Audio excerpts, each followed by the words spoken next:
আজ আমি রান্না করব শুটকি মাছের ঝাল। তার জন্য লাগবে লটে শুটকি কেটে ভিজিয়ে রেখেছি, পেঁয়াজ, কাঁঠালের দানা,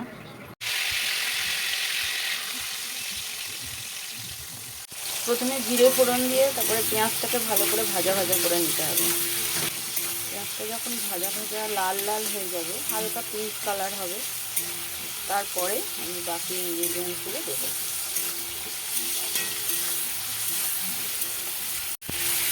একটু পিঙ্ক পিঙ্ক করে ভাজা হয়ে গেছে, এবারে দেবো কাঁঠালের দানা, কেটে রাখা কাঁঠালের দানা দিয়ে কিছুক্ষণ নাড়াচাড়া করার পরে যখন লাল লাল করে ভাজা ভাজা হয়ে যাবে, তারপরে বাকি সামগ্রীগুলো দেবো। এখন লাল লাল করে ভাজা হয়ে গেছে, এবার আমি দেবো ভিজিয়ে রাখা শুটকি মাছটা।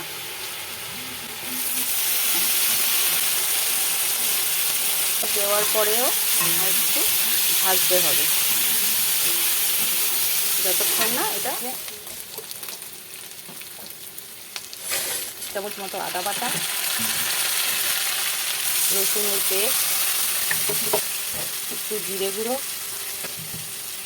সামান্য ঝাল অনুযায়ী লঙ্কার গুঁড়ো পছন্দ করে, একটু হলুদ গুঁড়ো, সামান্য পরিমাণে নুন, আর একটু কষিয়ে নেব। দেখুন সাইড দিয়ে কীরকম তেল ছেড়ে ছেড়ে এসেছে। এবারে কষানো হয়ে গেছে আমার, এবারে জল দিয়ে দেবো আরও ভালো করে সেদ্ধ হওয়ার জন্য। সমপরিমাণে জল দিয়ে দিলাম যাতে সুসিদ্ধ হয়ে যায়। কিছুক্ষণ সেদ্ধ হওয়ার জন্য একটু কম আঁচ করে রেখে দেবো। ঢাকাটা খুলে দেখবো কেমন হয়েছে। কাঁঠালের দানাটা সেদ্ধ হয়ে গেছে, সুন্দর সেদ্ধ হয়ে গেছে।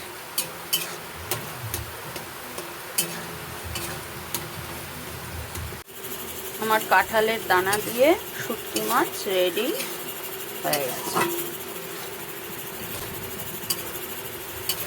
এটা একবার বাড়িতে বানিয়ে খেয়ে দেখবেন, দারুণ টেস্ট হয়। এমনভাবে বানিয়ে খেয়ে দেখবেন, দারুণ টেস্ট হয়। আমার কাছে ধনেপাতা ছিল না বলে তাই দিতে পারিনি, আপনারা চাইলে ধনেপাতাও দিতে পারেন, দারুণ লাগে।